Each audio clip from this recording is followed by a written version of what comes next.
Marcus Coleman wiped sweat from his brow as he pulled his truck into the parking lot of his warehouse at 6:30 a.m. The former Marine had built his construction supply business from nothing after 2 tours in Afghanistan, and the 5,000-square-foot facility represented everything he'd sacrificed for. He nearly spilled his coffee when he saw them, gleaming luxury vehicles parked in neat rows across his lot. A silver Lexus, a midnight blue Tesla, even a Porsche Cayenne with custom wheels. 17 cars in total, none of which belonged to his employees. "What the hell?" he muttered, circling the property. A bright blue flyer fluttered under one windshield wiper. Marcus snatched it up. "Annual Sycamore Hills Summer Charity Gala. Thank you to our sponsors." The first employee to arrive was Darius, his logistics manager, who had to park 3 blocks away. "Boss, what's going on?" Darius asked, breathing heavily from the unexpected hike. Marcus was already on the phone, having tracked down Diane Harrington, the notoriously difficult HOA president. Her voice oozed condescension through the speaker. "Mr. Coleman, the board unanimously approved use of perimeter properties for our platinum-level donors. Surely you received our courtesy email last month." "I received no such email," Marcus said, his jaw clenched. "This is private property. You need to move these vehicles immediately." "Well," Diane replied with a chuckle that made his blood boil, "I'm afraid our guests are enjoying mimosas and a string quartet brunch. Section 14B of the Community Covenant clearly grants us easement rights. If you check your paperwork, you'll see you agreed to this when you purchased the property." The line went dead before he could respond. By 9 a.m., Marcus's employees were parking wherever they could find space, some in the narrow alley behind the building, others at a gas station a quarter-mile away.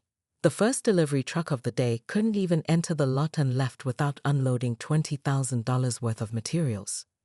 By Wednesday, the situation had become intolerable. The number of cars had doubled, and now someone had chained shut the side gate that led to his loading dock.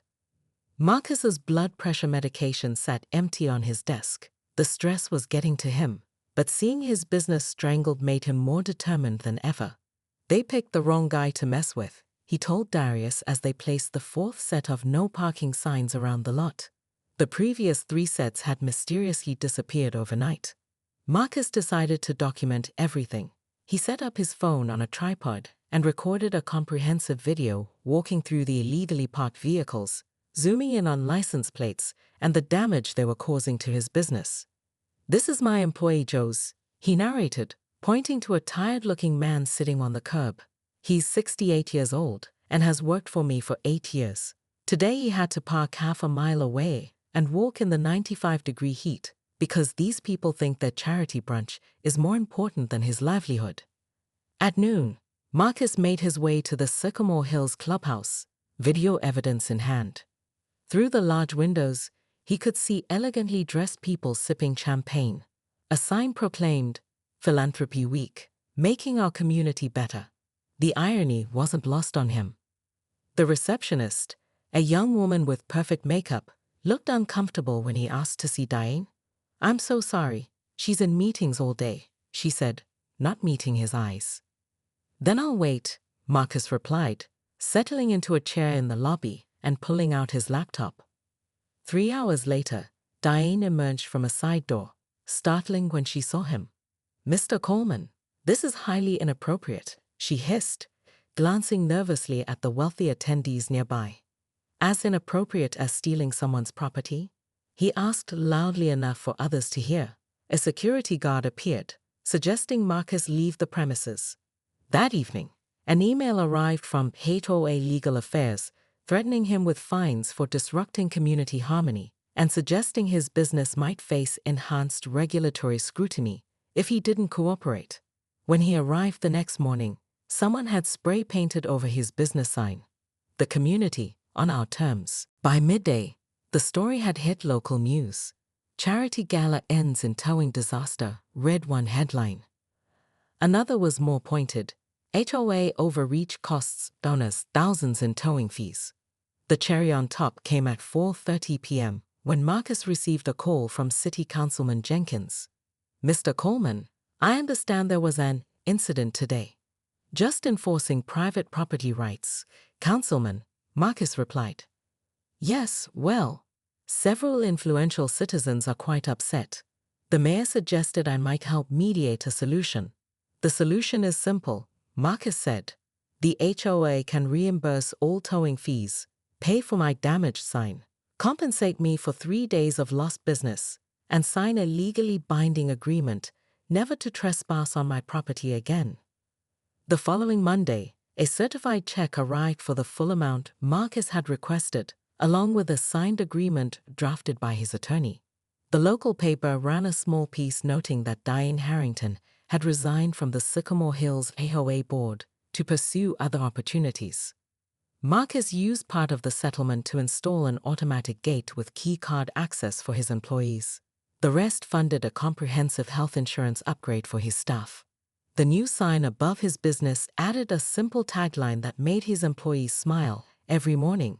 Serving. Marcus hadn't survived 2 tours in Kandahar by being impulsive. He knew he needed a strategic approach. Thursday morning, he called his old army buddy, Miguel Santos, now a successful attorney specializing in property law. They're counting on you not knowing your rights, Miguel said after reviewing the documents. That easement they're claiming. It's for underground utility access only, not turning your business into a country club parking lot. So I can legally tow them? Marcus asked. Not only can you, but under state law, they're trespassing. Just make sure you post proper signage for 24 hours, then you're clear to remove every single vehicle. Marcus's next call was to Superior Towing, owned by another veteran he'd met at a business networking event. How many trucks can you get me by tomorrow morning? Marcus asked. For you, I can have 6 flatbeds ready at 6:30 a.m. came the reply. Just say the word. That afternoon, Marcus installed 4 large, professionally printed signs at the entrance to his parking lot. Each sign was mounted on concrete bases and secured with heavy chains. He added solar-powered security cameras aimed at each sign, with a live stream directly to his phone. He then drove to the county records office and filed an official property line verification, paying extra for same-day processing. He also submitted a formal complaint with the city's business development office regarding HOA overreach. His final move was sending a certified letter to every member of the HOA board, not just Diane, detailing the illegal use of his property, the documented damages to his business, and his intent to have all unauthorized vehicles towed at 7:01 a.m. the following day. That night, he received a text from an unknown number. Back off, or you'll regret it. Marcus took a screenshot and added it to his growing legal file. Friday dawned bright and clear. Marcus arrived at 6:00 a.m. to find his parking lot more crowded than ever, minus 27 luxury vehicles gleaming in the early morning light. A printed sign had been placed at the entrance. Sycamore Hills VIP parking. Final day celebration. Marcus calmly removed it and waited. His employees had been instructed to arrive at 9:00 a.m. instead of their usual 7:00 a.m. At precisely 7:01 a.m., the first Superior towing truck rumbled into view, followed by 5 more. The owner himself, Dave, stepped out of the lead truck with a clipboard. Ready to clean house? He asked with a grin.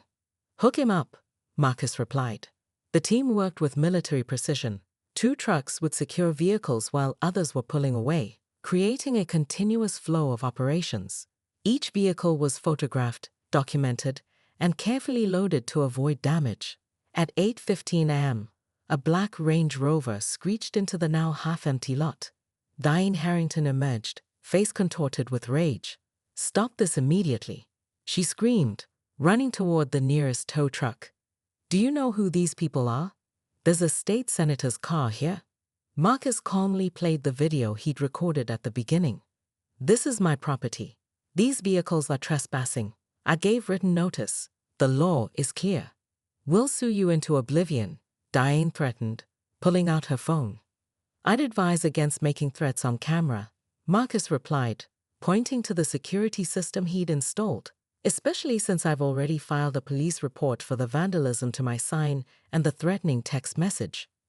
By 8:45 a.m., the lot was completely empty.